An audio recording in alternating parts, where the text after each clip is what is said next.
Aló. Luis, ¿ok? Hola, los invitamos a tomar asiento, por favor, para dar inicio al seminario.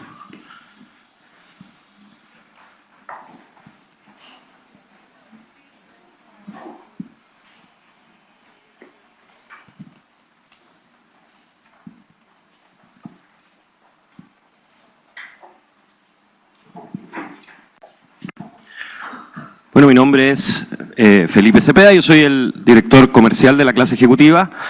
Les doy la bienvenida a esta institución y en particular a este seminario de Aprende a administrar proyectos eficazmente que dictará nuestro profesor, el señor Luis Fernando Alarcón. Les doy una cordial bienvenida. También saludo... Muchas gracias por los aplausos. Les pido que saluden también. Este seminario se transmite en forma conjunta por streaming. Tenemos más de 50 personas que nos están viendo, así que las saludo, por lo cual les pido también que en todas las interacciones que hagan durante el seminario ocupen micrófono para que así ellos, las personas que nos ven, nos puedan escuchar. Previo a la presentación de Luis Fernando, yo me detendré unos minutos y les explicaré algunas cosas de clase ejecutiva. Sobre quiénes somos. Nosotros somos una unidad de la Universidad Católica que nació hace 20 años, exactamente hace 20 años, y tenemos ese tiempo de experiencia en educación a distancia. Cuando iniciamos, nosotros dictábamos programas a través del diario y hoy en día, con los últimos desarrollos, ya desarrollamos programas 100% online. Sobre nuestros pilares, tenemos calidad institucional y excelencia académica, una moderna e innovadora plataforma, acompañamiento constante a los alumnos, contenidos actualizados, flexibilidad y cobertura. Sobre la excelencia académica, todos nuestros profesores cuentan con formación de alta calidad, más del 93% de nuestros profesores cuenta con PhD, aquí salen algunos de ellos, Nicolás Magluf, que es el director de clase ejecutiva, también se menciona a, obviamente, nuestro expositor del día de hoy, don Luis Fernando. Sobre la metodología de estudios de nuestros programas de diplomados, les comento que ellos tienen 5 cursos, donde ninguno de ellos es prerequisito, por lo cual, si ustedes estuvieran interesados en cursar un diploma, pueden ingresar en 5 instancias en el año. La próxima es el 25 de septiembre y un diploma dura 10 meses. Tenemos, bueno, una serie de desarrollos tecnológicos, aquí se explican algunos. LMS Moodle, que es donde los alumnos interactúan con los recursos de aprendizaje. También Adobe Connect, que es la plataforma por la cual hoy en día nos están viendo las personas que ven el seminario por streaming y con la cual los alumnos pueden asistir a clases a distancia. El último desarrollo que se menciona acá es Proctorio, por el cual los alumnos rinden examen y nosotros, la universidad, certifica que son realmente ellos los que están rindiendo los exámenes. Este último desarrollo, por ejemplo, nos ha permitido tener alumnos de toda Latinoamérica y no tienen que venir hacia acá. Con todos estos desarrollos, nuestros programas permiten que los alumnos estudien de forma 100% online, estudiando cuando quieran y donde quieran. Esta es nuestra parrilla, nuestra oferta de diplomas en 7 áreas de estudio y 28 diplomados, 47 cursos en área de gestión de las operaciones, economía y finanzas, gestión de personas, gestión de la innovación, gestión de marketing y comunicaciones, gestión de negocios y un área especializada por actividad. Bueno, de mi parte eso sería todo y ahora los dejo con el señor Luis Fernando Alarcón.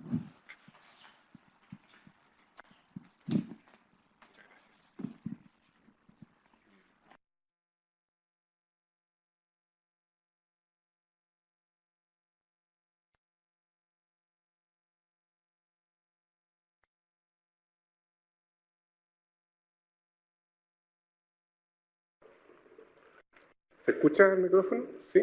Ok. Bueno, bienvenidos, muy buenos días a todos, también a los que están a la distancia. Yo les quiero hacer un seminario, digamos, que sintetice un poco los temas que yo trato de transmitir en los cursos que hago en la clase ejecutiva. Lo que hacemos en la universidad es trabajar también en investigar muchos de estos temas, ¿no? O sea, yo estoy trabajando, por ejemplo, en los temas de lo que se llama ahí Lean Project Management, que le voy a explicar de qué se trata. Ya hace más de 25 años trabajando en investigación aplicada con empresas, de alguna manera prototipar, pilotear cómo aplicar estos métodos en la gestión de proyectos.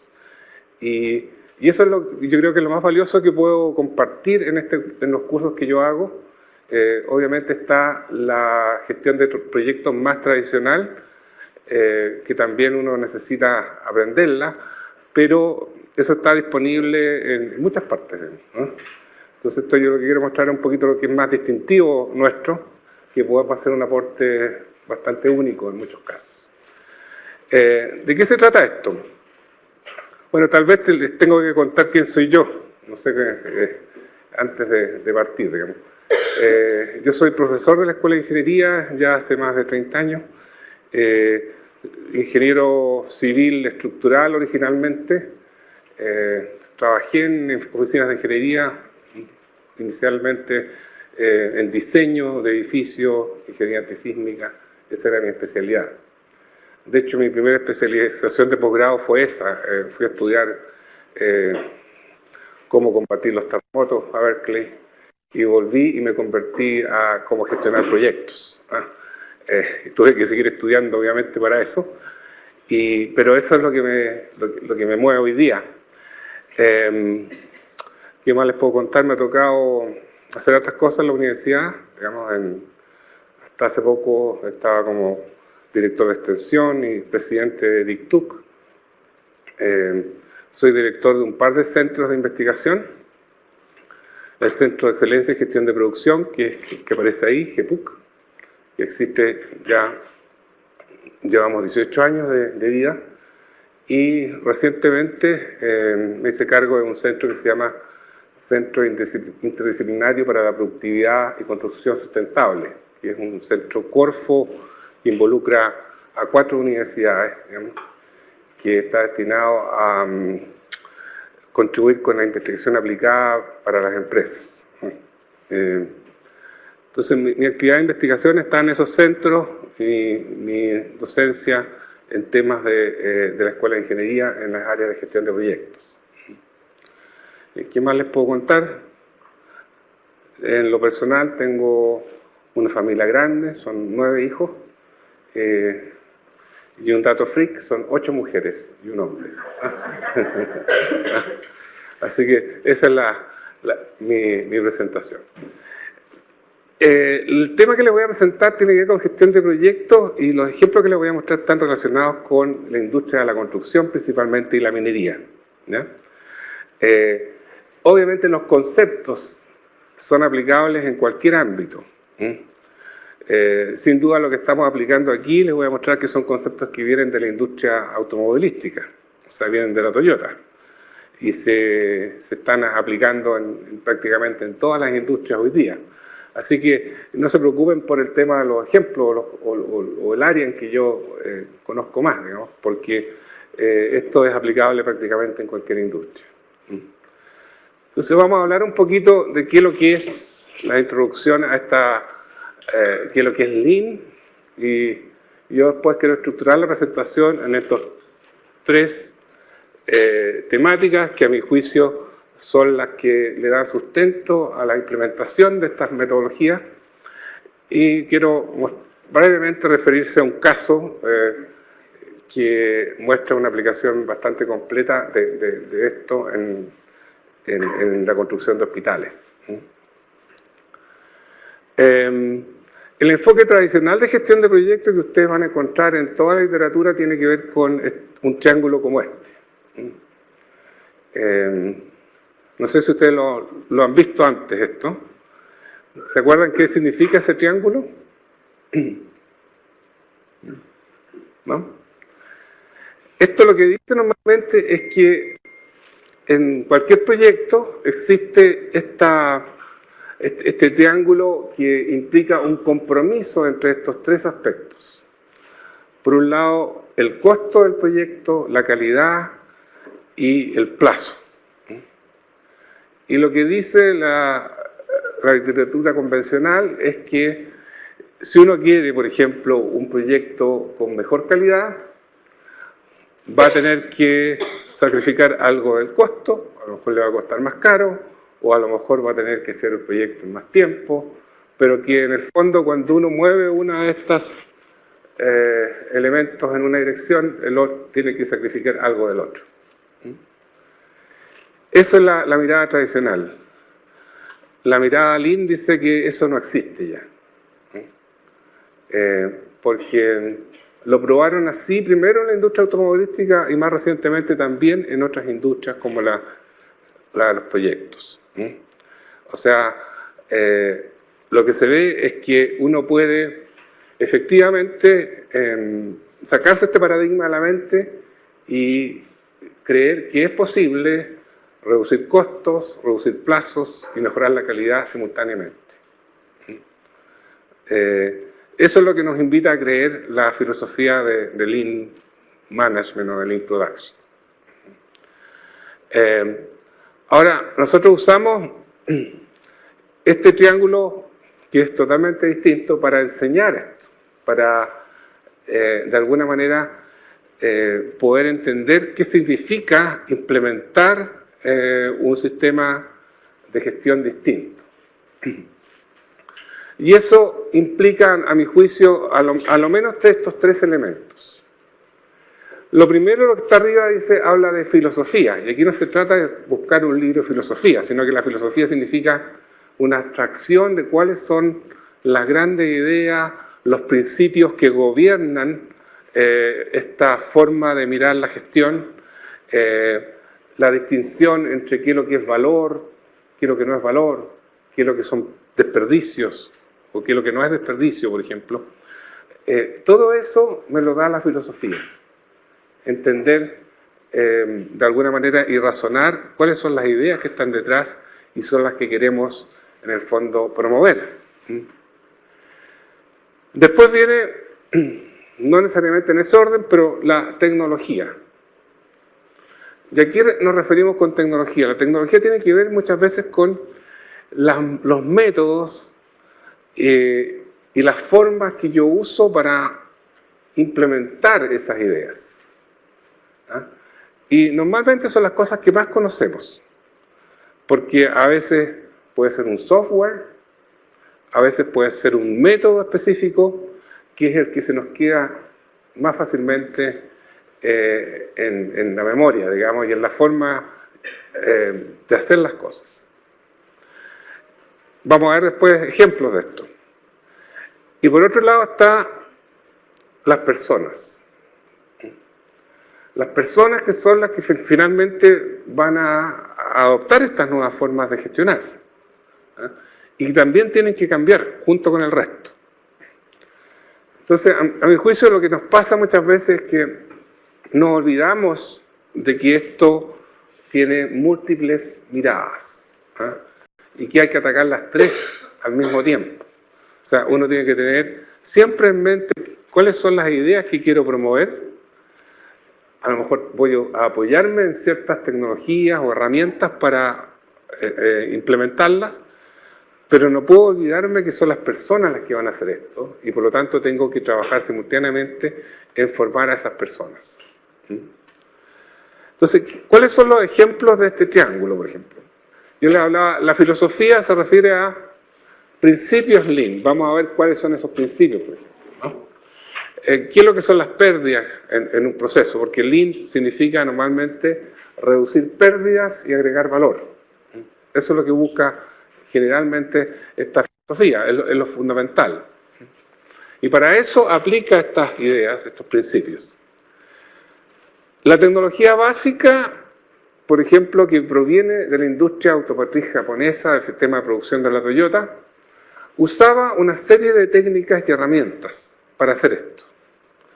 Entonces, por ejemplo, existe lo que llaman aquí los mapas de flujo de valor, Value Stream Maps, que son, digamos, como diagramas de flujo que tienen mucho más información que los tradicionales, donde muestran cómo se agrega valor a un proceso, para producir un producto o un servicio. Y se usan para identificar dónde está el valor y dónde no hay valor, digamos. Sistemas como este, que se llama el justo a tiempo de producción, que son sistemas que permiten producir con mínimos inventarios, por ejemplo. Takt time se refiere a una metodología de producir al mismo ritmo en toda la cadena de producción. O sea, de producir de forma balanceada a una cierta velocidad. Kanban son sistemas de planificación de producción que me obligan a mí a producir solamente cuando se requiere que produzca y no a sobreproducir, por ejemplo.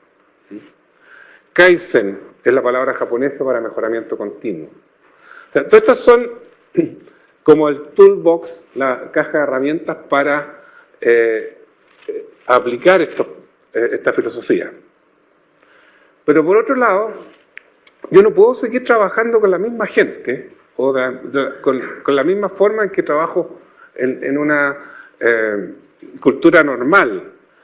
Porque aquí yo necesito gente, por ejemplo, empoderada, que pueda tomar decisiones. O sea, no es una persona que está solamente haciendo una labor y no puede cambiar nada. Tiene que ser una persona que puede actuar sobre lo que está haciendo, pueda tomar decisiones empoderadas. Tiene que ser flexible, en el sentido que puede de repente moverse de puesto de trabajo, a desempeñar distintas funciones, competente en cada una de las cosas que haga, o sea, con mucha capacitación, con mucho entrenamiento. Y también motivados por el mejoramiento. Yo tengo que lograr que las personas se comporten así. Y eso ustedes se darán cuenta que no es de un día para otro. O sea, no es lo que pasa en todos los puestos de trabajo. Esto es válido para un operario en una fábrica, pero también para un ingeniero en una empresa. O para cualquier profesional en cualquier puesto de trabajo. Ahora, ¿qué es lo que nos pasa? Normalmente las personas tendemos a enfocarnos en la tecnología y nos quedamos pegados ahí. Y eso, la verdad, es el principio del fin. Porque tecnologías sin filosofía, o sea, sin algo que les dé sentido, y sin sustento cultural, no funciona. No funciona. Y yo soy majadero con esto. Yo prácticamente en todas mis presentaciones hablo de este tema, porque a mi juicio es una de las cosas más importantes que yo he aprendido en estos decenas de años que llevo trabajando con empresas. Tengo ejemplos dramáticos de cómo este foco en tecnología ha destruido años de esfuerzo de una organización. Ahora, en construcción, por ejemplo, en la industria de la construcción y en la minería recientemente, se están aplicando otras herramientas que han sido desarrolladas especialmente para esa industria. Lo que estábamos viendo antes es lo que venía de la industria de autos, de la manufactura. Pero acá, por ejemplo, en gestión de proyectos se desarrolló un sistema de planificación nuevo basado en estas metodologías que se llama el sistema Last Planner. Eso es algo que en el curso que hacemos acá lo enseñamos, digamos, o les damos por lo menos un comienzo a esto. Es un sistema de planificación colaborativo y que busca fundamentalmente producir flujos de producción sin interrupciones, confiables, digamos. Existe una metodología de diseño también colaborativo. Mucho de lo que está detrás de Lean tiene que ver con colaboración, trabajo en equipo. Moderación virtual. Ahí tenemos... ¿Cuántos de aquí tienen que ver algo con la industria, no sé, de minería, por ejemplo? ¿Hay algún minero acá? ¿Sí? ¿Cuántos hay de construcción? Ya. De retail. ¿Acá? Ya. Bueno, modelos virtuales Hoy día en la construcción o en la minería están promoviendo mucho el BIM. El BIM es Building Information Modeling, por ejemplo. Modelos tridimensionales de los edificios que se los muestran también para marketing a los que compran departamentos, digamos, ¿cierto? Y eso te permite, es una tecnología que te permite realizar tu proyecto virtualmente muchas veces, antes de la realidad. Pero modelación virtual puede haber en cualquier tipo de proyecto. Yo puedo modelar cómo se comporta una organización en un software de simulación, por ejemplo, ¿no? Y rediseñarla y volverla a probar hasta que me funcione. En eso consisten estas herramientas, estas tecnologías.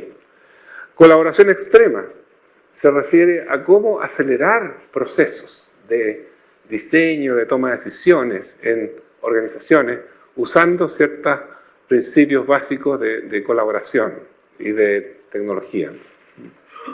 Simulación computacional, digamos. Todas estas son tecnologías que se usan hoy día para otras industrias y principalmente para proyectos. Se sigue repitiendo lo mismo. Mucha gente piensa que, por ejemplo, que porque hace esto ya es Lean, por ejemplo. Esa es la mirada que en Chile, por lo menos. Y falta mucho. Ahora, ¿qué es Lean? Esta es la definición breve, digamos. Dice, es un proceso de eliminar desperdicios con la meta de crear valor. O sea, siempre buscando reducir desperdicios y tratando de crear valor. ¿De dónde viene esto? Del sistema de producción de la Toyota. En los años 80, la industria automovilística mundial empezó y particularmente en la americana, a ser desafiada por la competencia principalmente japonesa. Y ahí se dieron cuenta de que estaban haciendo algo distinto los japoneses. Entonces se organizó una investigación a nivel mundial para examinar qué es lo que estaba pasando en la industria de automóviles, financiada por las 3 grandes compañías norteamericanas. Lo que querían saber probablemente era qué es lo que hacía la Toyota. Entonces hicieron una gran investigación para eso. Y ahí descubrieron que la Toyota tenía ciertas formas de trabajar que la habían hecho sobresalir. Esta es una figura que resume un poco esa idea de la Toyota. Por ejemplo, tiene aquí abajo un sustento, como las fundaciones, que son ciertos principios de gestión que ellos manejaban. Y eso es parecido a cuando hablábamos de la filosofía de mi triángulo, es como muy parecido a eso. Ellos hablan aquí balancear producción, gestión visual, reducir variabilidad, mejoramiento permanente o continuo, estandarización. Eso era parte de las fundaciones del sistema. Después tenía una columna que tenía que ver con las tecnologías. Aquí hablan del takt time, de logística integrada, pool, flujo continuo, etc. Mucho que ver con las tecnologías. Y este es el justo a tiempo. Sistema de producción justo a tiempo, que es un sistema que te obliga a producir solamente cuando es necesario producir, no antes de tiempo. Con eso se reducen dramáticamente los inventarios, los errores, una serie de cosas que son positivas para la gestión. Por eso es que uno es capaz de reducir costos, plazo y mejorar calidad al mismo tiempo. Tiene mucho que ver con ese tipo de sistemas. Y por otro lado, acá está esta columna que dice autonomía, tiene mucho que ver con el factor humano. Aquí está, por ejemplo, esto que dice aquí stop, era una práctica de la Toyota que hacía que cualquier empleado podía parar la fábrica si detectaba que había un problema. Y la verdad es que debería hablar en presente, porque eso sigue pasando hoy día. O sea, cualquier empleado puede detener la fábrica. Imagínense lo que significa eso, el nivel de empoderamiento.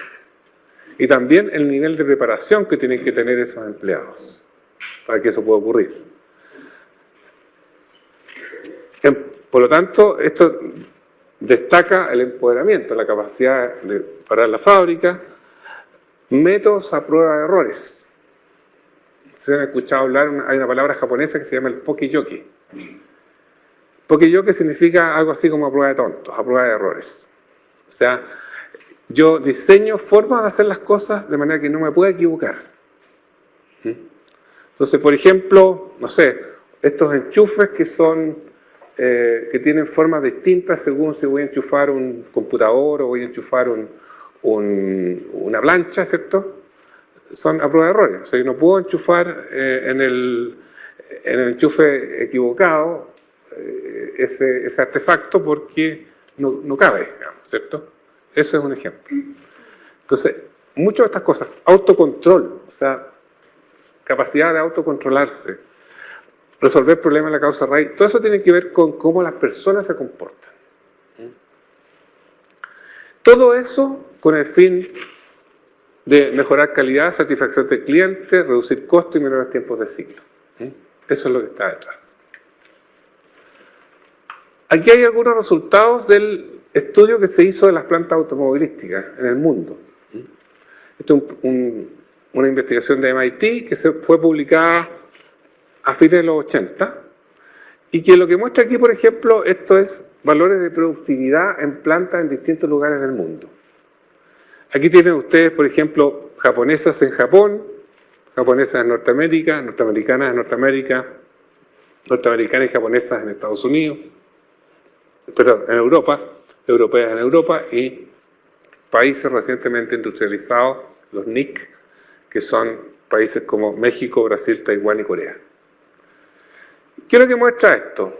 Por ejemplo, estas son horas que tomaba ensamblar un vehículo. O sea, eso significa que mientras más chica la columna, mejor.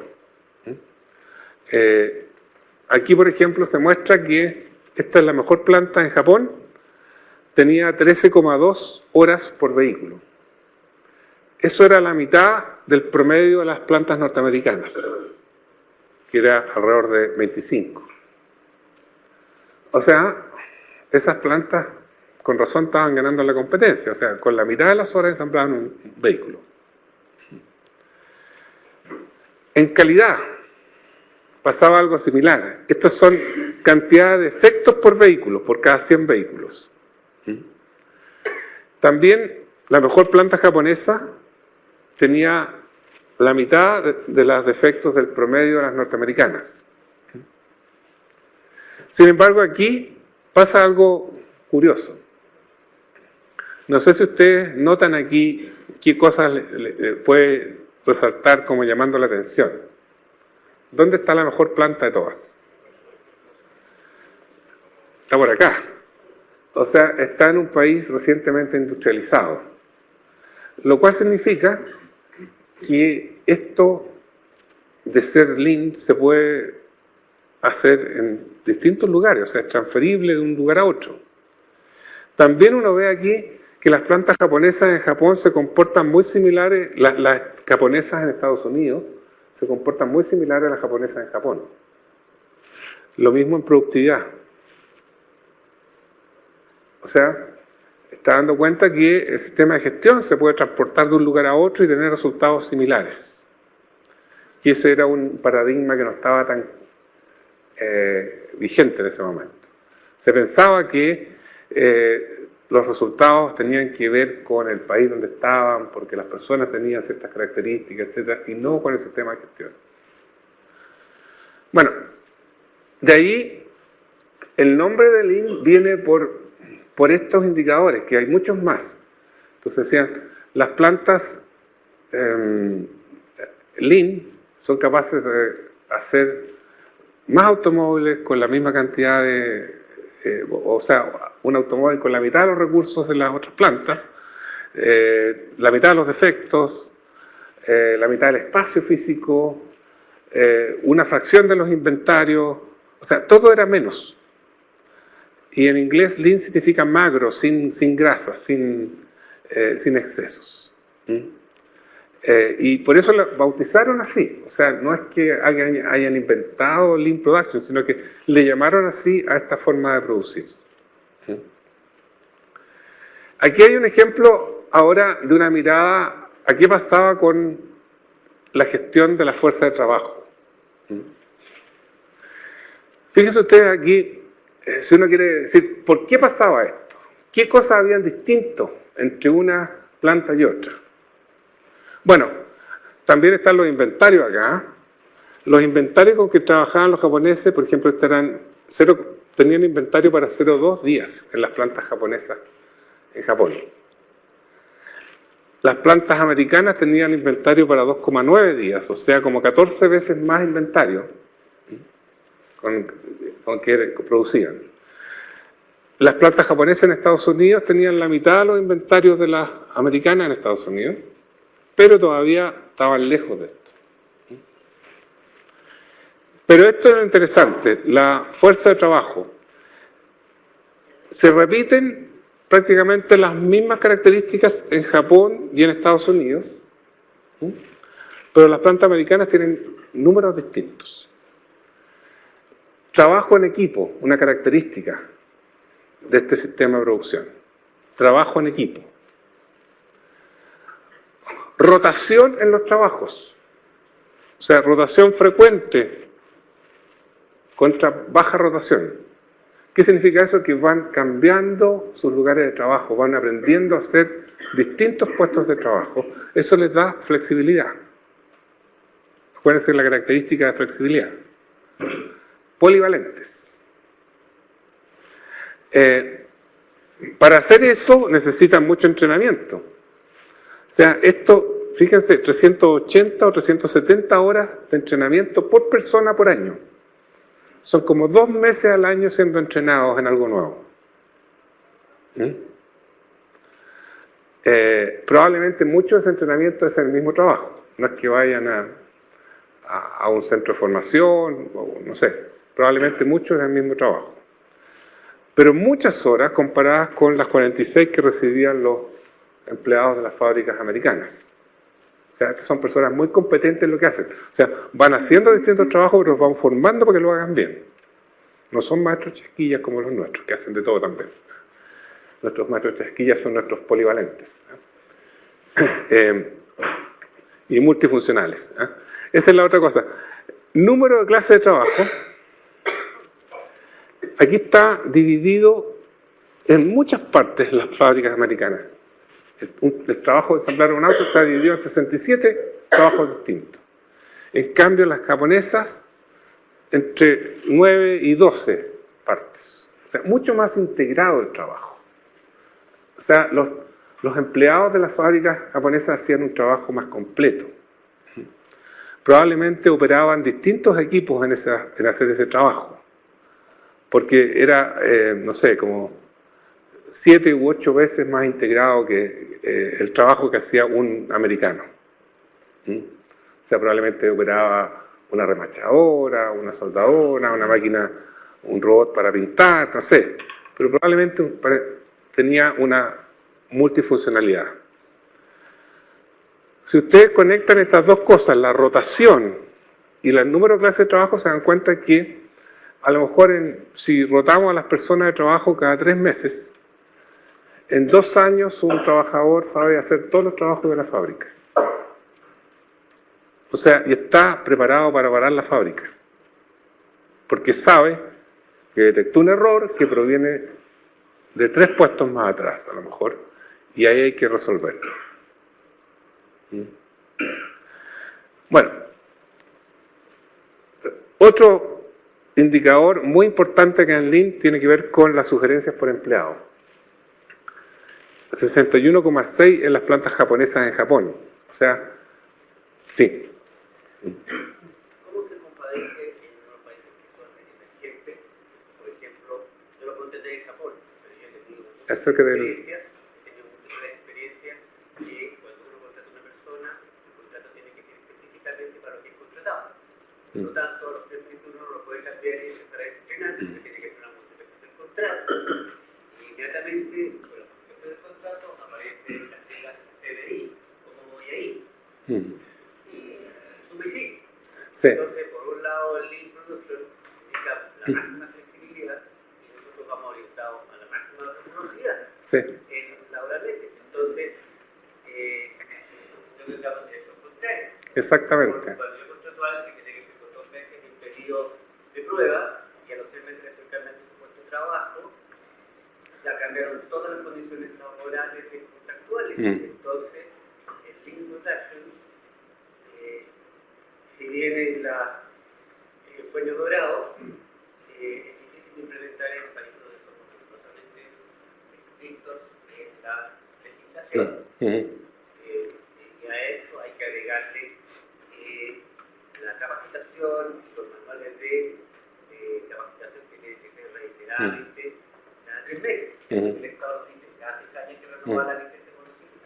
Sí. Cada 3 meses hay que reincluir al operario. Yo te voy a dejar la respuesta para el final mejor, porque hay muchos obstáculos para hacer esto de repente, muchos autoimpuestos por nosotros mismos a veces, y muchas veces por ignorancia también. Pensamos que estamos haciendo bien. Por ejemplo, solamente una respuesta corta. Legalmente tú no puedes, aquí en Chile en la minería, dejar que un operador opere más de un equipo. ¿Por qué? Porque pensamos que eso es por prevención de riesgos. Sin embargo, tenemos los países más avanzados del mundo, permiten que en tunelería, en todos estos temas, permiten que un operario maneje múltiples equipos y tienen muchos menos accidentes que nosotros. Pero ahí tenemos puntos que nos impiden implementar algunas de estas cosas. Estoy de acuerdo. Pero terminemos y van a haber muchas cosas que todavía nos va a costar ver que se puedan implementar acá, pero otras que sí. Bueno, el tema aquí es que tenemos temas que aquí, si podemos resumir, lo que está detrás de esto es que los empleados de la Toyota eran multifuncionales, eran polivalentes, trabajaban en equipo, muy activos en mejoramiento continuo, esto es una sugerencia por semana cada uno a sus jefes de mejoramiento. Los americanos hacían eso mismo cada 2 años y medio. Los americanos que trabajaban en las fábricas de la Toyota lo hacían cada 8 meses, o sea, iban por buen camino en ese momento. Pero no habían logrado hacer nada más. El ausentismo era la mitad de las fábricas norteamericanas, menos de la mitad. También un indicador que uno puede especular a qué se debe. Ahora, también esto era lo que había pasado con la Toyota, a pesar de que la... ¿Sí?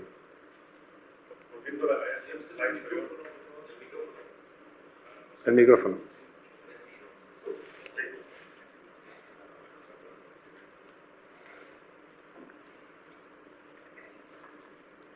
¿Ahí sí? Sí. Viendo esta tabla, una de las cosas que me llama la atención respecto a estos resultados es el ausentismo en Estados Unidos.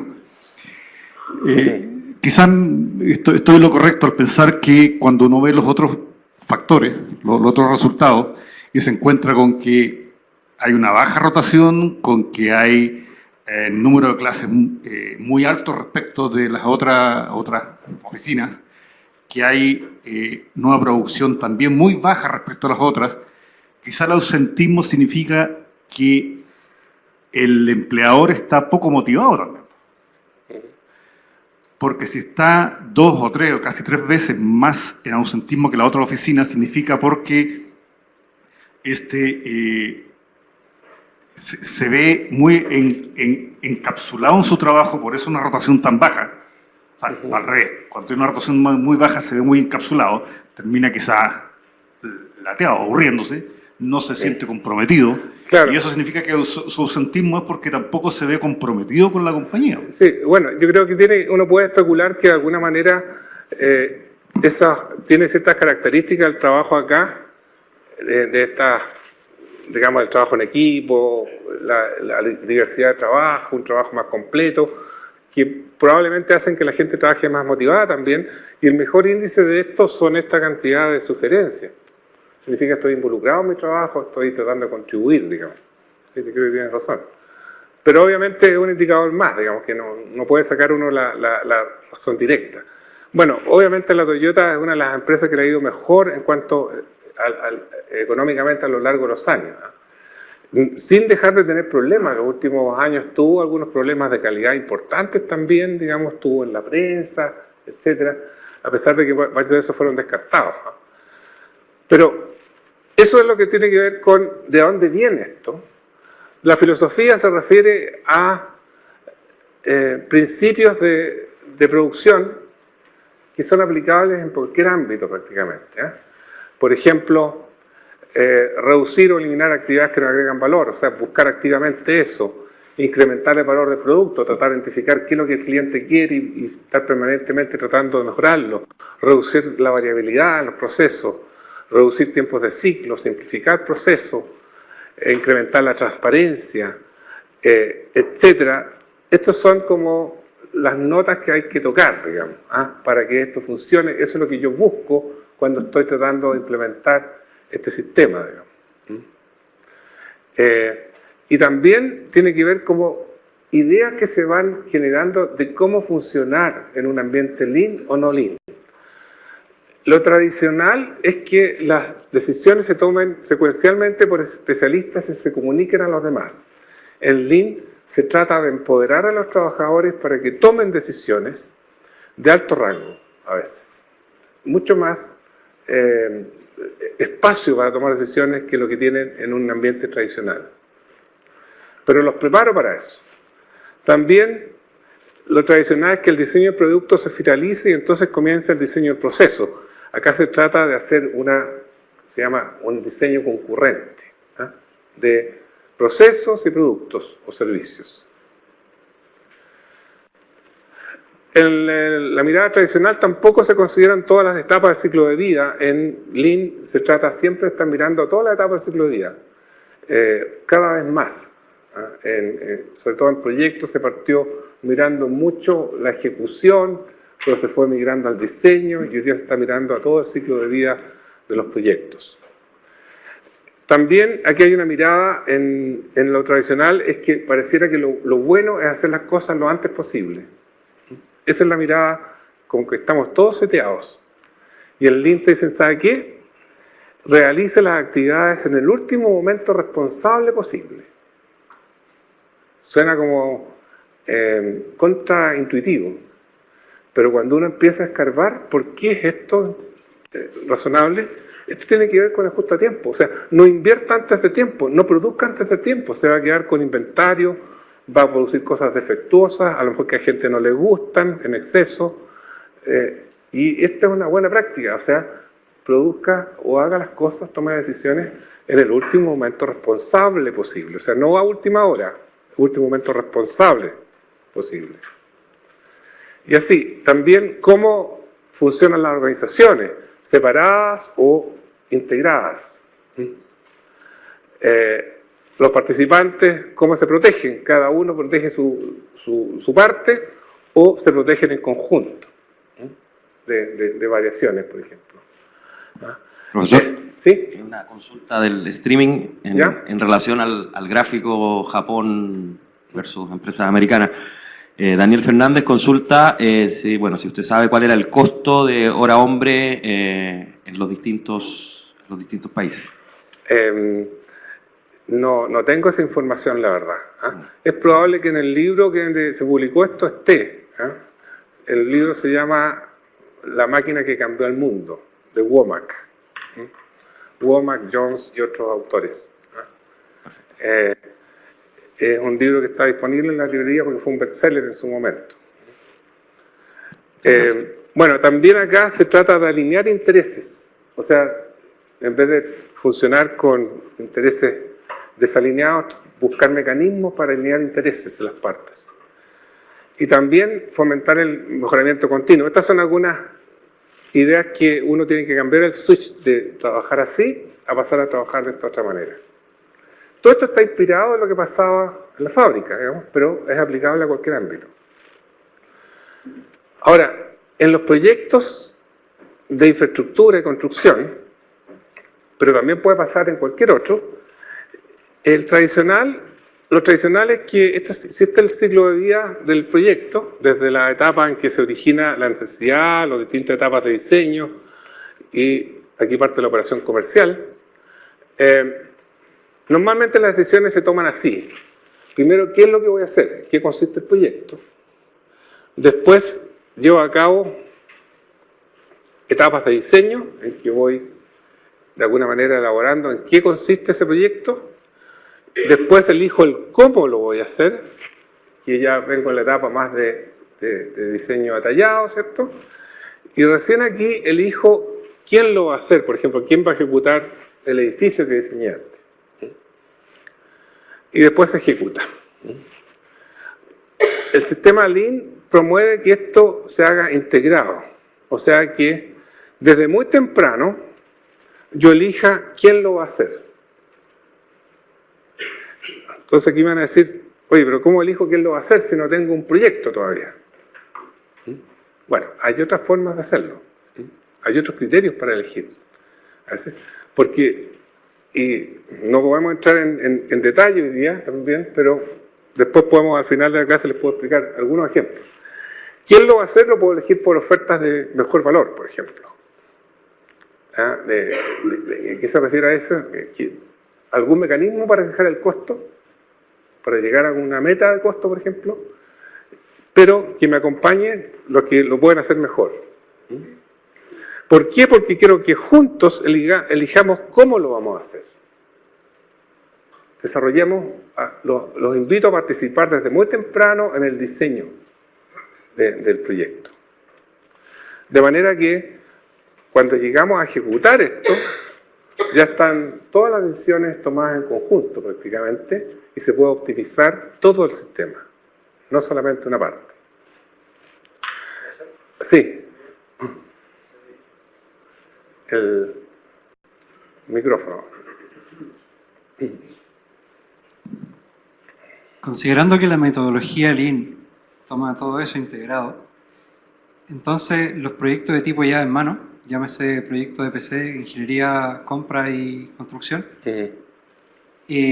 ¿estarían integrados dentro de la metodología Lean como tal? No necesariamente. Depende cómo trabajen. Ya. Porque muchas veces, por ejemplo, están bajo el control de la misma organización, pero siguen trabajando como si estuvieran desintegrados. Por ejemplo, aquí hay, en la industria de la construcción hay una gran pérdida de oportunidad por parte de las empresas inmobiliarias. Las empresas inmobiliarias muchas veces construyen, diseñan y venden, pero cada una de esas áreas las tienen separadas. Una tremenda pérdida de oportunidad cuando está a mano poder hacerlo distinto. Es la forma de trabajar lo que cambia. Bueno, ¿y por qué se promueve esto? Porque estas son curvas clásicas de administración de proyectos. Esta curva de aquí, ¿qué significa? Es la habilidad de impactar el costo y las capacidades funcionales de un proyecto. Mientras más temprano luego intervenga yo, más impacto puedo tener. Y la segunda curva se refiere al costo de hacer cambios. El costo de hacer cambios es muy bajo al principio del proyecto, pero a la medida que voy avanzando se torna más y más caro. Y uno entra en una etapa después de intervención destructiva, que se llama, cuando ya tengo que hacer las cosas de nuevo, a veces demoler lo que hice, volver a hacerlo. Y el esfuerzo de diseño en el esquema tradicional, cuando hablamos de diseño, no solamente diseñar el producto, sino también el proceso, cómo lo voy a ejecutar. La intensidad se produce un poco tarde, cuando entran los actores que van a participar más tardíamente en la ejecución. Y lo que busca el diseño integrado, este desarrollo integrado proyecto, es trasladar este esfuerzo de diseño a una etapa más temprana, donde se puede afectar mejor el valor del proyecto. Entonces, a eso se han desarrollado formas de contratación distintas para hacer eso. Contratos que son colaborativos, que buscan, se le llama contratos integrados, son contratos también de tipo relacional, que establecen cómo se relacionan las distintas partes, no solamente la transacción. Y eso está promovido por el sistema Lean, digamos, se le llaman En inglés se le llama IPD también esto, Integrated Project Delivery. Ahora, la tecnología. Yo les contaba que hay un sistema de planificación que se ha generado a partir de estas ideas que se llama el Last Planner. ¿Y qué es lo que busca el Last Planner? Dice, mejorar la confiabilidad de los compromisos de planificación. ¿Qué significa eso? Es decir, oye, ¿qué porcentaje de las actividades que yo planifico se desarrollan tal como las planifiqué? Eso es distinto a medir el avance, sino que significa decir, yo dije que iba a hacer 10 cosas esta semana, ¿cuántas de esas 10 cosas efectivamente las hice? Ah, es que no hice esas 10, pero hice estas otras 12, no sé, no es eso. Esto mide la confiabilidad porque lo que quiere es reducir variabilidad en el sistema. Un principio Lean. Porque quiere que se produzca en forma continua, sin interrupciones, porque cada vez que yo dejé hacer algo que dije que iba a hacer, alguien no pudo hacer su pega. A eso se refiere. Y la pregunta es también aquí, detrás de esto, dice, ¿cuánto mejoraría la productividad de su organización si todos cumplieran sus compromisos? Los invito a hacerse esa pregunta. ¿Qué pasaría si todos en mi organización cumplieran todos sus compromisos? ¿Cuánto podríamos mejorar la productividad? Yo creo que es inimaginable a veces. ¿Y qué otras cosas pueden mejorar si logramos cumplir mejor estos compromisos de planificación? Bueno, nosotros hemos hecho investigación sobre eso. El sistema Last Planner en realidad consiste en lo siguiente, esto es muy simple para explicarlo.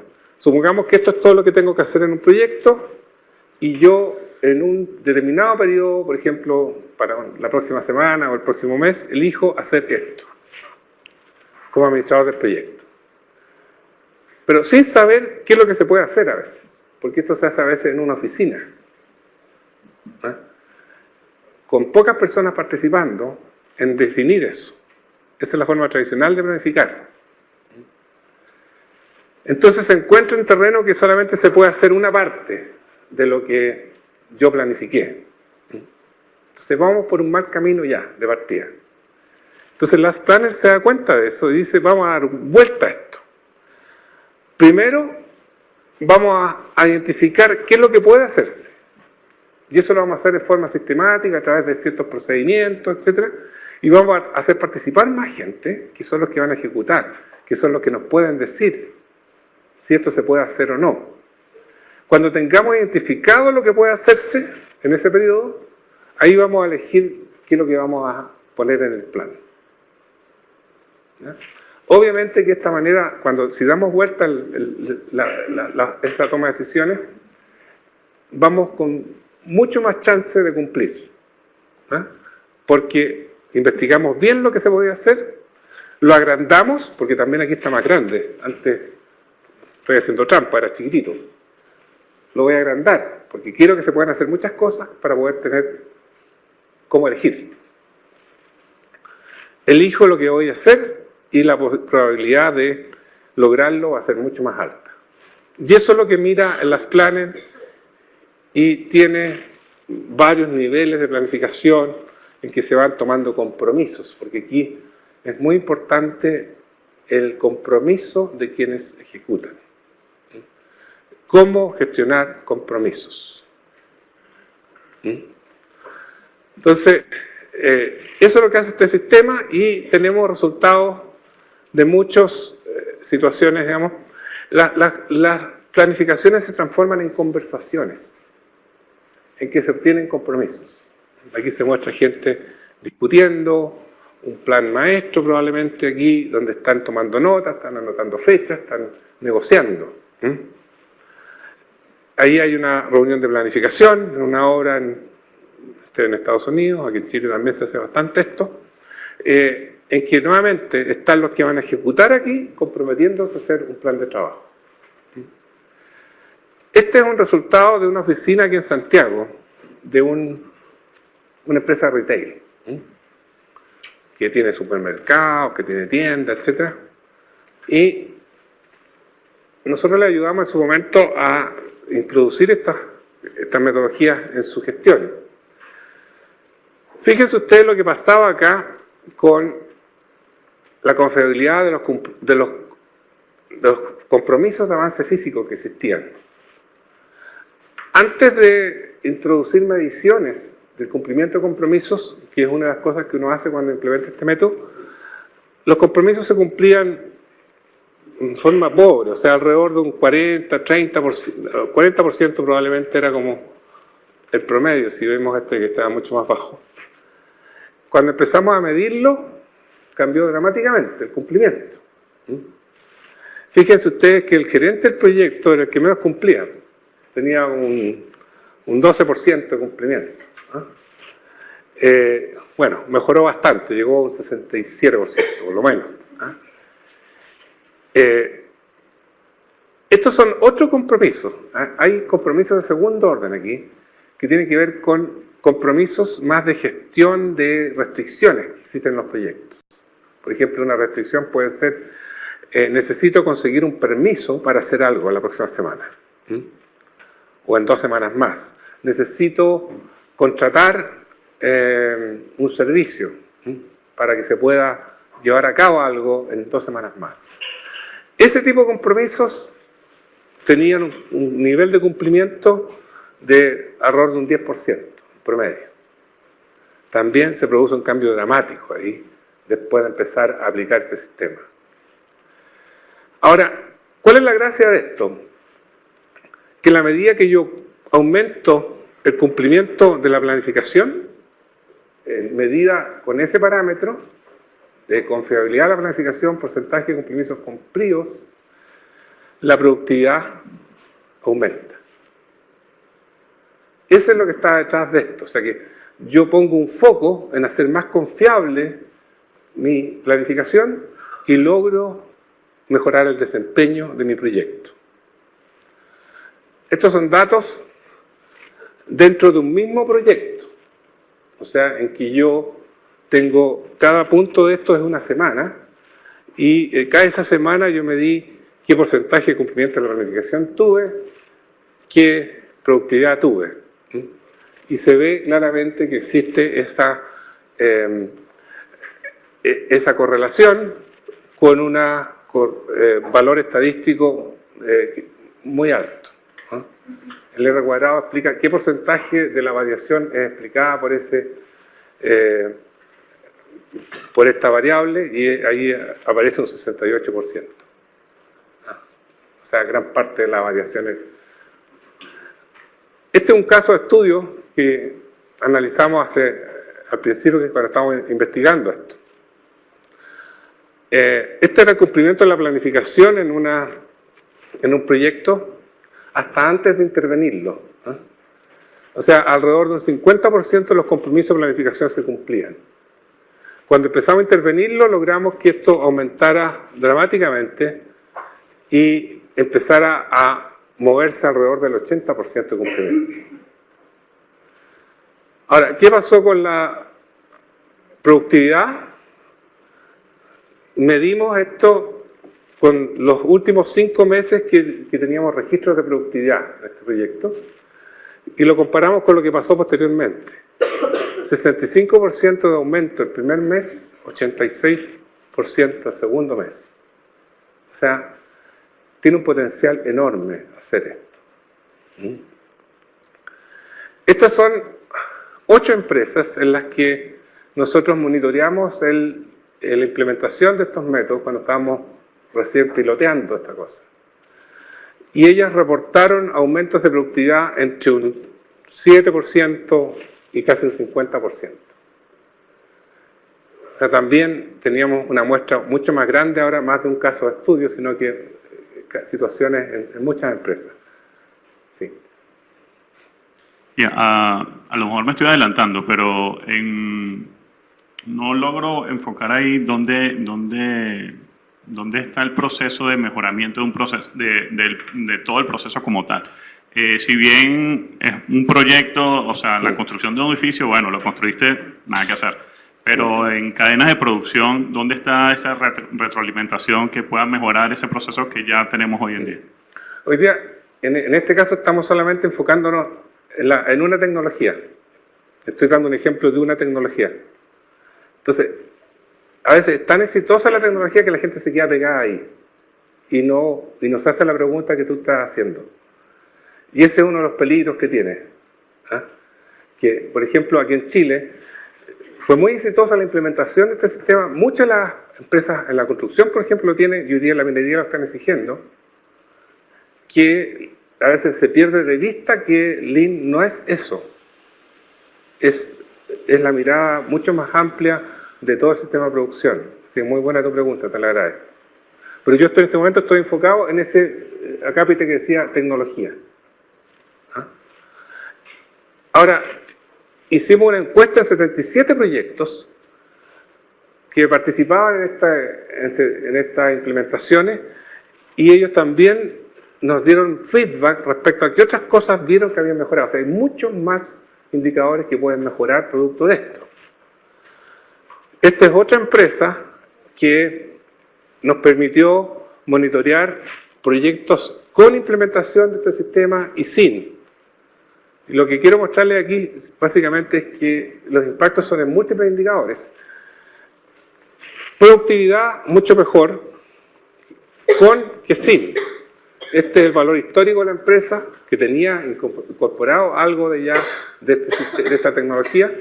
Esta es proyectos sin en ese momento, o sea, más del doble de la productividad de los que tenían con. La utilidad, un 88% superior en promedio de los proyectos en que implementaron esta metodología, tuvieron pérdidas en las que no lo hicieron. Y lo más notable aquí es que los accidentes disminuyeron a 0. O sea que yo puedo impactar haciendo más confiable mis planificaciones múltiples indicadores. Ahora, también uno puede usar otras tecnologías, los modelos virtuales que les decía yo.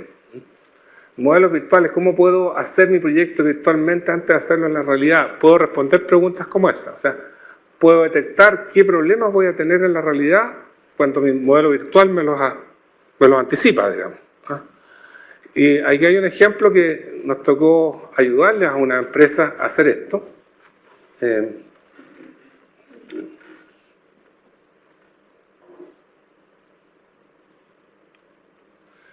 Este es el modelo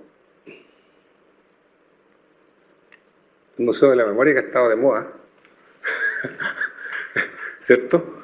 Por otras razones ahora. Pero cuando lo estaban construyendo, estas empresas que lo construyeron quisieron aplicar varias herramientas al mismo tiempo. Las planners, por ejemplo, que estábamos viendo, y modelos virtuales, porque necesitaban terminar el 2010. Si no, no era una obra del Bicentenario esto. O sea, no servía que terminara en el 2011. O sea, aquí estaban construyéndolo en el 2009, lo que va mostrando esto, el modelo, qué es lo que va a estar pasando en cada una de esas fechas, digamos.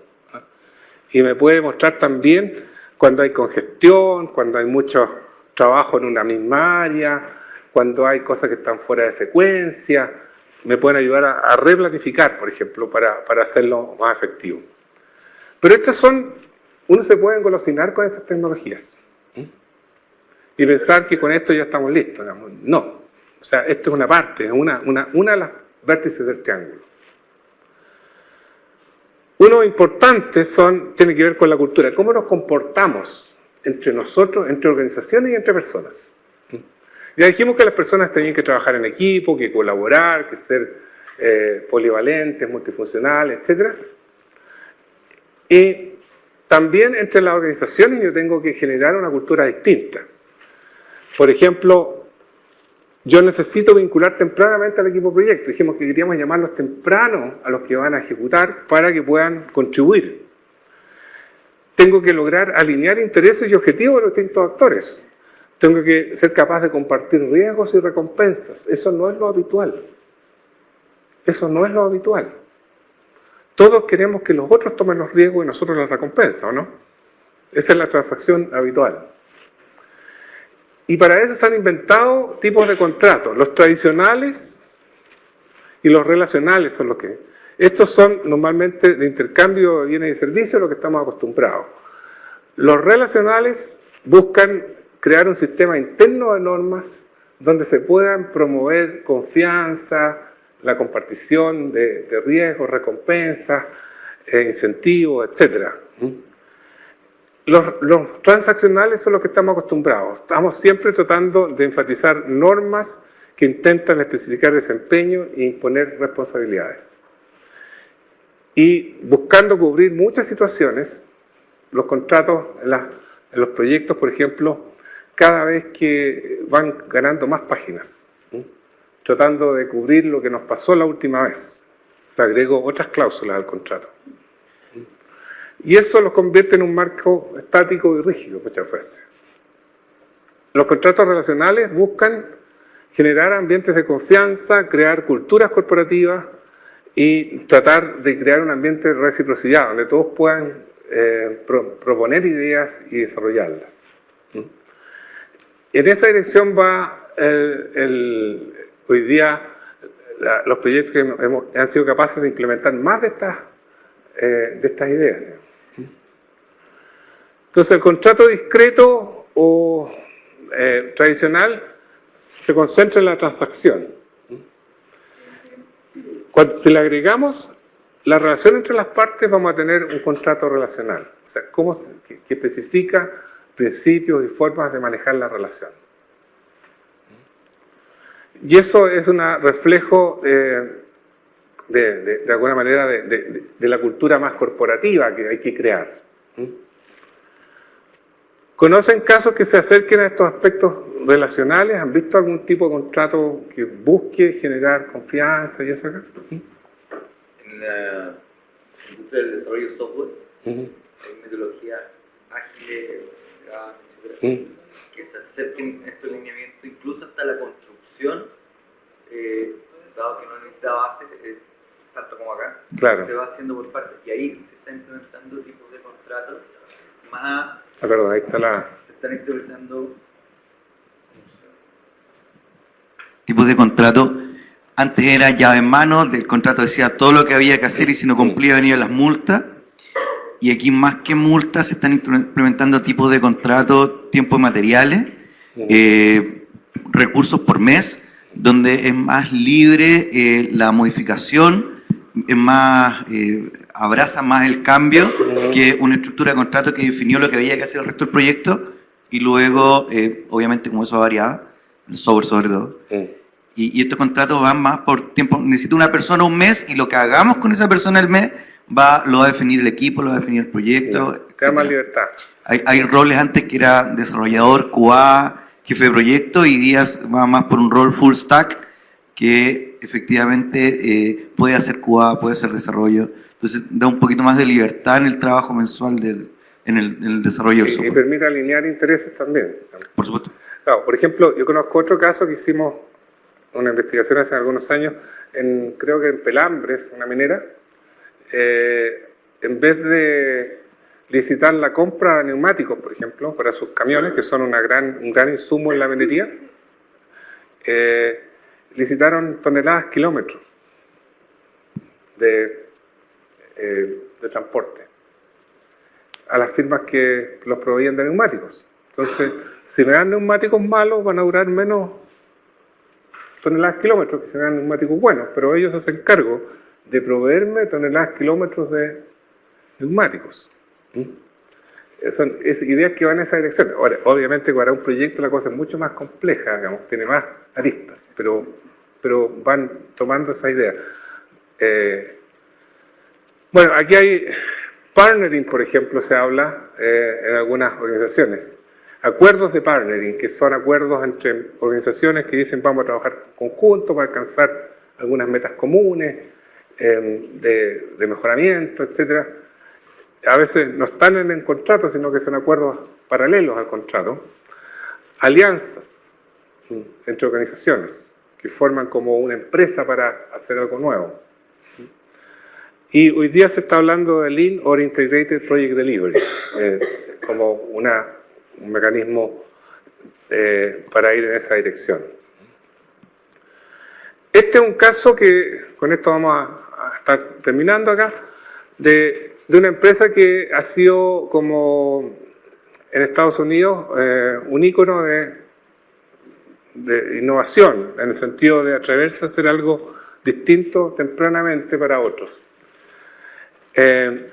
Resulta que esta empresa, como a principios de los años 2000, más o menos, 2004, por ahí, en Estados Unidos, en California, hay bastantes terremotos, igual que acá. Entonces, habían tenido malas experiencias con los últimos terremotos, se habían detenido el funcionamiento de muchos hospitales, lo cual era algo riesgoso, y le pidieron, se generó una nueva normativa a nivel del Estado de California diciendo que los hospitales tenían que tener un nuevo estándar sísmico. Entonces, todos los hospitales tenían que ser, ya sea recibir un upgrade de mejoramiento o ser construidos de nuevo. Y esta empresa, Southern Health, es una empresa que maneja muchos hospitales en California y hizo el cálculo y se dio cuenta que le dieron 8 años de plazo para hacer esto. Que en 8 años iba a tener que invertir $7.000 millones en sus hospitales. Entonces dijo esto, y ellos tenían la industria de construcción de hospitales, y tenemos la experiencia reciente en Chile, es una de las más litigantes y más complejas que hay por la complejidad de las instalaciones, porque siempre se atrasan, porque siempre salen más caros, etcétera, etcétera, y eso no era distinto allá. Entonces dijeron, oye, si queremos tener alguna chance de cumplir con este plazo y hacer esta inversión en 8 años, vamos a tener que hacerlo distinto. Y ellos desarrollaron una estrategia nueva, no habían contratos de este tipo en ese tiempo, en Estados Unidos por lo menos. Existían algunos modelos australianos, pero de Lean Project Delivery, y de cómo gestionar los proyectos, se forma un programa de proyectos en que aprendieran unos de otros, por ejemplo. Entonces, decidieron hacer esto para introducir estabilidad en sus proyectos, incrementar la probabilidad de tener éxito, reducir pérdidas y aprender, y hacer más con menos. Eso es lo que buscaban en esta organización. Y generaron estas 5 grandes ideas que podrían ser llamadas como, es una mezcla entre filosofía y cultura de trabajo. Básicamente dijeron, mire, vamos a tener que colaborar, pero realmente colaborar, o sea, crear formas de que colaboren las organizaciones que van a trabajar en esto. Vamos a gestionar los compromisos, la cadena de compromisos. Vamos a incrementar las relaciones entre las partes para que se creen relaciones de confianza, digamos, y que permitan funcionar distinto. Vamos a optimizar el todo y no las partes, y vamos a acoplar firmemente aprendizaje y acción, o sea, mejoramiento continuo. No era un proyecto que tenían que hacer, sino que tenían múltiples proyectos que sumaban $7.000 millones. Y eso lo transformaron en un contrato, en una forma contractual nueva, que se llamaba el Integrated Agreement for Lean Project Delivery. Un contrato que se firmaba entre tripartito, el dueño, el que diseña y el que construye, que integraba esas ideas que estaban ahí dentro de cláusulas del contrato que describían la forma de relacionarse, contrato relacional. Y eso les permitió ser noticia en varias partes. Por ejemplo, este señor es el abogado que desarrolló el contrato. Este es el que manejaba el programa de Southern Health, y este es uno de los contratistas, que fue uno de los impulsores de esta forma contractual. Entonces, ellos inventaron una forma de hacer esto que está diseñada para poder hacer muchas de las cosas que se propone en Lean. Y de hecho, esto de acá está muy en línea de esto. La colaboración, el trabajo en equipo, el optimizar el todo y no las partes, es parte de la filosofía, de lo que está detrás. Bueno, Resultado de esto, millones de dólares en economías. Esto es lo que dice la empresa. Sensación de velocidad de crucero en proyectos. Bueno, suena muy bonito, ¿cierto? Sentir que uno puede sacar el pie de acelerador y sigue la cosa andando. Proyectos con reducciones de costo entre 15 y 20%, lo cual es absolutamente excepcional en construcción de hospitales. Identificación y corrección de falsos supuestos, contratistas con ventajas competitivas, no hay reclamos, que es otro de los problemas que tiene esta industria, de alta litigación. Resumiendo, digamos, yo creo que el incorporar esto a la gestión de proyectos es una innovación, realmente que puede acelerar plazos, reducir costos y mejorar la calidad en forma simultánea. No sirve quedarse en las tecnologías, o sea, métodos y herramientas. Ya se lo he mencionado varias veces. Es necesario entender los principios de gestión que están detrás, qué es lo que queremos impulsar con esas tecnologías y además tener una mirada mucho más amplia, más allá de las tecnologías, digamos. Las personas, la filosofía. Bueno, con eso termino mi presentación. No sé si probablemente todavía tienen preguntas o ideas que hacerme. Sí. ¿Aló? Ahí sí. En alguna lámina había una frase que era Koskela, ¿es un autor? Es un autor. Lauri Koskela es uno de los primeros autores que es un finlandés, que se le ocurrió que esto se podía aplicar en los proyectos, ¿no? Cuando salió el estudio de la Toyota, dijo, esto se puede aplicar en los proyectos. Ahí salía una lista de principios, ¿cierto? Y un poco para ver si se pudiera ver con el caso de Caucao, la aplicación de eso, ese caso, eventualmente, porque ahí salía prácticamente lo que era lo relacional, que hay un problema entre el ministerio, tengo entendido, los contratistas, los hitos por otro lado, y además el jefe del proyecto, que era ingeniero. Entonces, eso es lo que yo leí en la prensa. ¿Cómo podría uno aplicar eso? Ahí hay una mezcla, o sea, es un buen caso de desintegración. Alguien diseñó muy distinto al que construyó, digamos, y el que construyó no fue capaz, aparentemente, no se sabe bien el detalle, pero de interpretar lo que iba a hacer, y el que diseñó probablemente tampoco fue capaz de anticipar las dificultades que significaba construir lo que estaba diseñando. No sé, si hubieran estado trabajando juntos, es muy probable que se pudiera haber evitado una cosa como esa. Los ministerios siempre es así, como usted dice, a la antigua, tradicional. Aparte de las dificultades que tenemos, por ejemplo, que mencionabas, ¿cómo es tu nombre? Lo digo, de dificultades a veces legales y todo para implementar cosas como la multifuncionalidad y eso. También hay dificultades para desarrollar contratos integrados en el sector público, que tienen súper dividido esto, y eso es considerado una buena práctica. Eso es considerado una buena práctica. Claro, aquí estamos diciendo que esas no son buenas prácticas necesariamente, que hay otras formas de hacerlo. Ahora, para poder hacer eso en el sector público, hay iniciativa precisamente, los finlandeses han sido capaces de que eso se pueda hacer en el sector público. Partieron hace 10 años, pidieron permiso a la Comunidad Europea para poder llamar a estos contratistas temprano, sin licitar por menor costo, hacerlos competir de otra manera. Empezaron con un par de proyectos, después a los años siguientes con otros tantos proyectos, después a los siguientes, hoy día más de la mitad de esos proyectos son construidos y licitados con formatos tipo IPD, estos Integrated Project Delivery.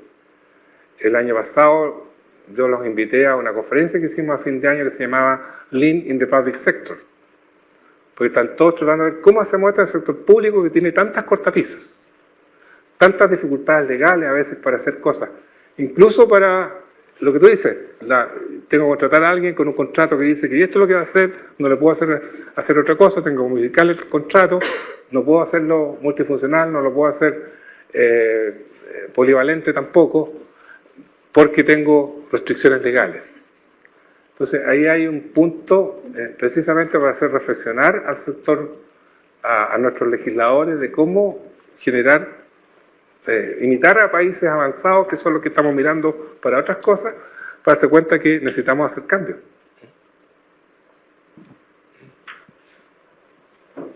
Sí, acá.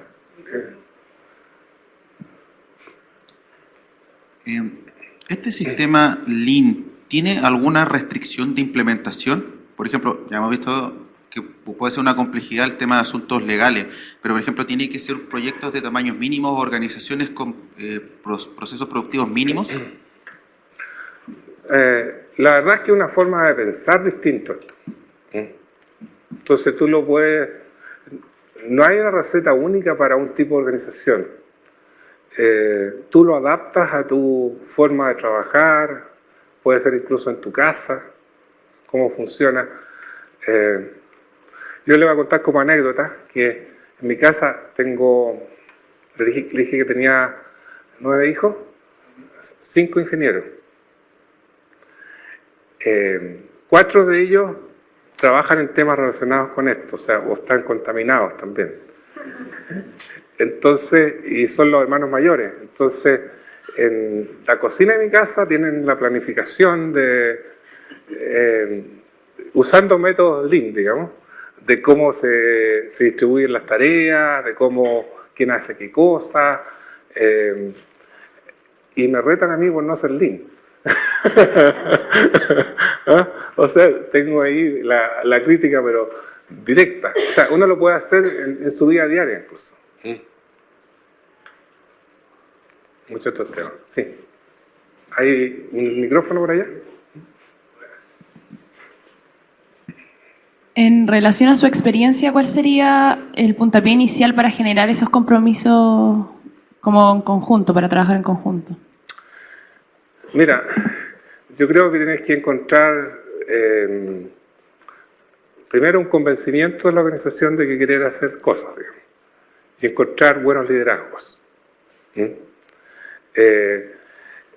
Yo siempre digo que creer es poder. Si uno cree que se pueden hacer las cosas, se hacen y resultan normalmente en este tema.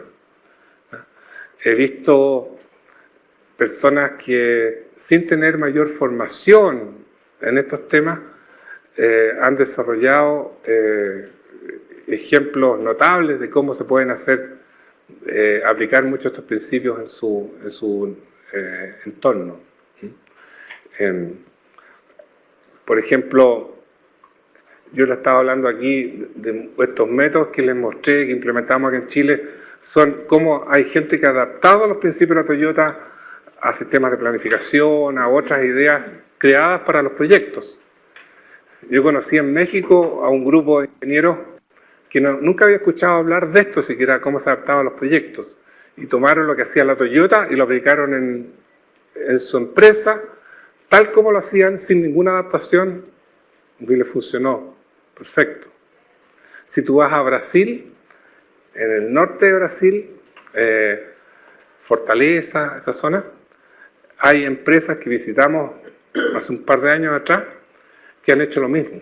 O sea, han aplicado lo que hacía la Toyota en su fábrica, en sus proyectos, y sin preguntarse si eso iba a funcionar o no ahí, digamos. Pero es porque les gustó, han creído que lo podían hacer, lo han hecho. A lo mejor después podrían hacerlo mejor, pero es parte del sistema de hacerlo cada vez mejor. Esta cuestión no termina. Siempre uno está cuestionándose.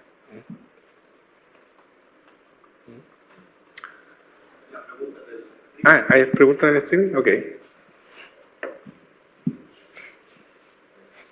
Marcelo González consulta, dentro de las buenas prácticas, si es que hay algún método efectivo para alinear a todas las partes involucradas. Normalmente hay que crear sistemas de incentivo que alineen a las partes. Por ejemplo, Target Value Design, que es la forma de diseño colaborativo en que yo reúno a los que van a ejecutar el proyecto con los que están diseñando el producto. Generalmente tiene algún sistema se habla de compartir riesgo y recompensa. Por ejemplo, se ponen una meta de costo a lograr, por ejemplo, en el proyecto, ambiciosa. Y se ponen incentivos para alcanzar la meta y incentivos para superar la meta. ¿Qué significa eso? Que el dueño, por ejemplo, tiene que compartir las ganancias de reducir el costo con quienes participan, por ejemplo. Pero los que participan tienen que estar dispuestos a reducir parte de su tarifa para alcanzar esa primera meta.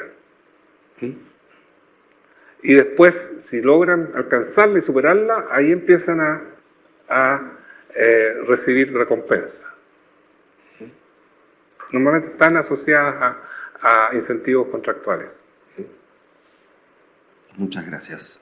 Roberto Fuentes consulta qué herramientas existen para generar el empoderamiento en los trabajadores y qué hay que hacer con las personas que tomaban decisiones en las organizaciones, cómo deben enfrentar ese empoderamiento que reciben los trabajadores.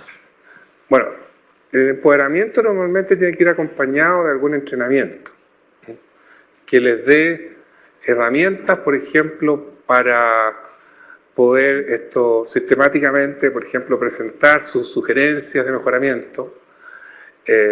Yo tengo que ser, obviamente, consecuente si yo les pido que participen y que se empoderen y propongan cosas, generar una forma a lo mejor de seleccionar las propuestas que se van a implementar las mejores, que sea visible que lo que proponen tiene eco en la organización, de manera que eso se mantenga. Si no, si te ven que tú haces propuestas y nunca se llevan a cabo, no vas a tener mucho más eco posteriormente.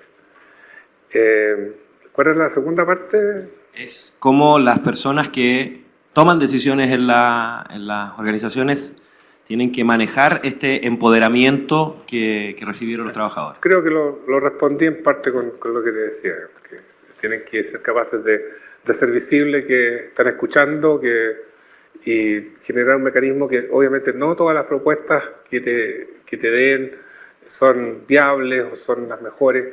Tiene que tener algún mecanismo en que participen también ellos en elegir cuáles son las que vamos a implementar y cuáles son las mejores. Y la última del streaming, pregunta Lucio, ¿en cuánto tiempo desde la intervención se empiezan a observar resultados? Tomando como ejemplo los casos que usted presentó. A veces puede ser muy rápido, digamos, en un par de meses uno puede ya ver resultados cuando implementa un sistema como el Last Planner, digamos. A veces desde el principio prácticamente, pero el que quede estable por lo menos un par de meses en un proyecto. En una empresa puede tardar años el lograr efectivamente que funcione la empresa como tal. Sí, acá hay una pregunta. Aquí también. Respecto a ¿qué tanto influye la idiosincrasia del país, la cultura del país en estos métodos? Yo sé que me va a decir que se puede aplicar en cualquier cultura, pero debe haber algunos que se demoren menos en implementarlo. Y la otra pregunta que quiero hacerle es si este método, imagino que ha ido evolucionando en el tiempo, ha ido cambiando.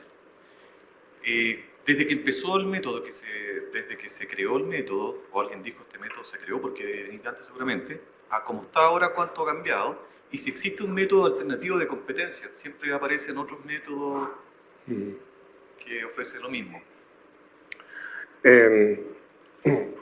A ver, yo creo que hay características de la idiosincrasia del lugar que influyen, sin duda. Yo me ha tocado ver esto en muchos países. Yo creo que una debilidad que tenemos aquí en Chile es que nuestros gerentes no gastan mucho tiempo en profundizar los temas, digamos. Tienden a delegarlos.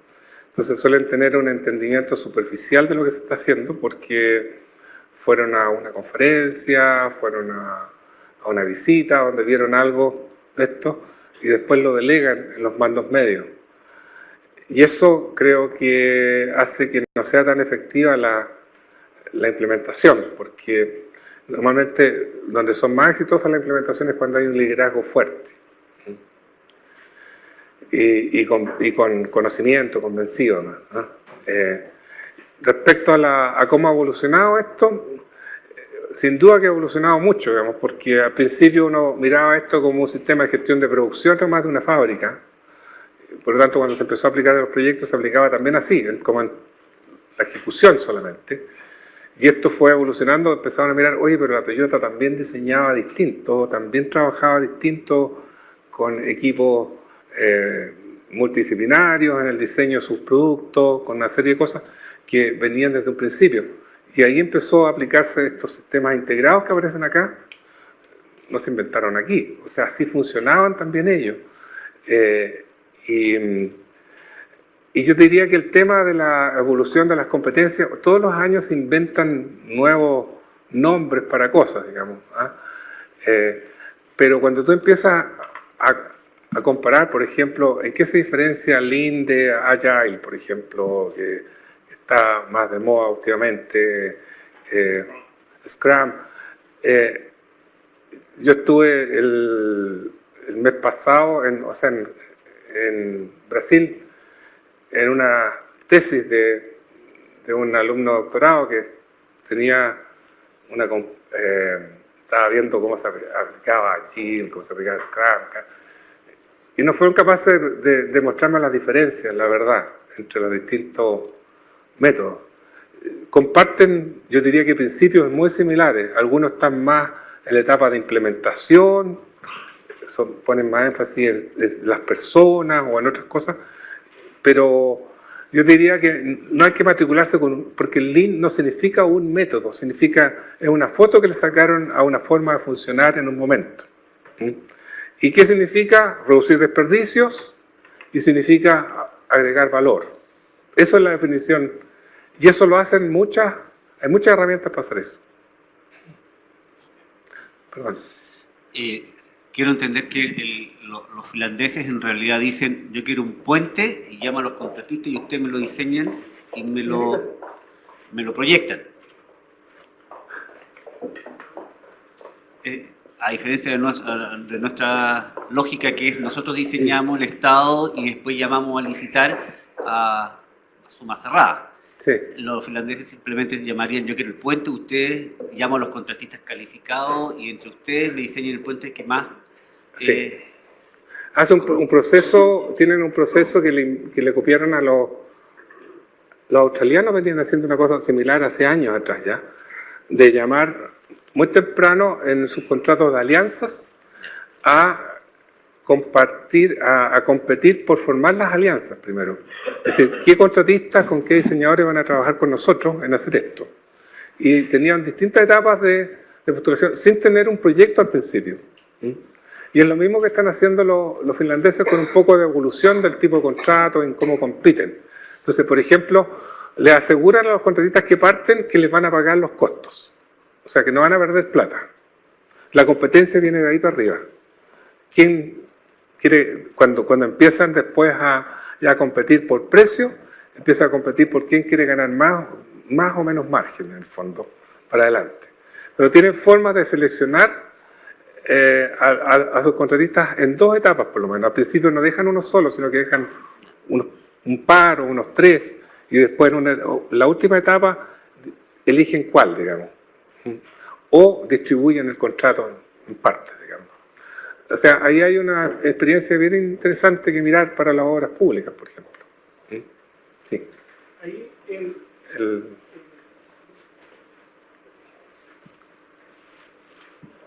¿Aló? Sí. Quisiera saber si tienen experiencia respecto a la colusión, porque el gran problema de esas alianzas, ¿cierto?, que cuando hay grandes proveedores se coluden y nos van a subir los costos desde el punto de vista de la elección final. Claro.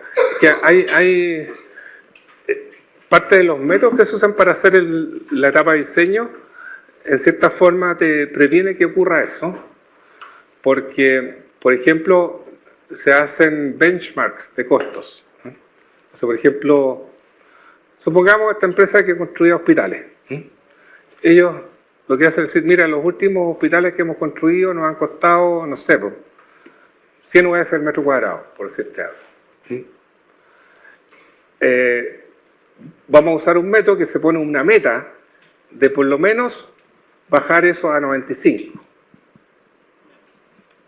Y los que quieren participar como contratistas en eso tienen que estar dispuestos a jugársela por esa meta.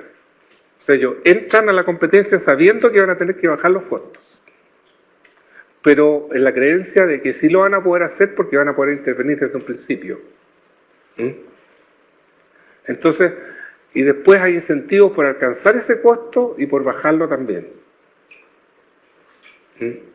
Y por eso es que ellos te reportaban ahí ahorros de un 15 o un 20% en los proyectos, porque habían logrado de lo que normalmente gastaban bajar un 15 o un 20% de los costos por ese método.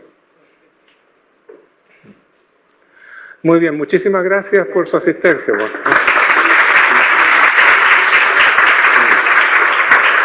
Muchas gracias, profesor.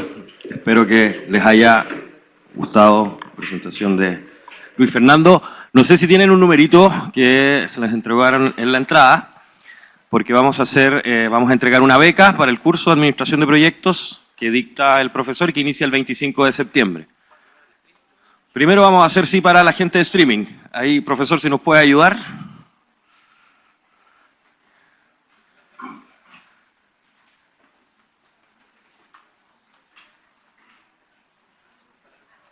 Salió complicado.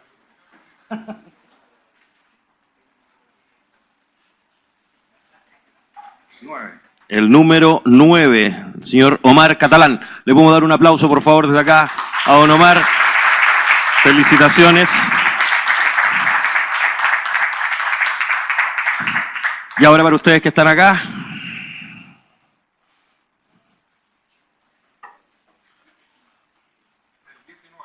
El 19. ¿Está por acá? ¿Se fue? Adelante, felicitaciones.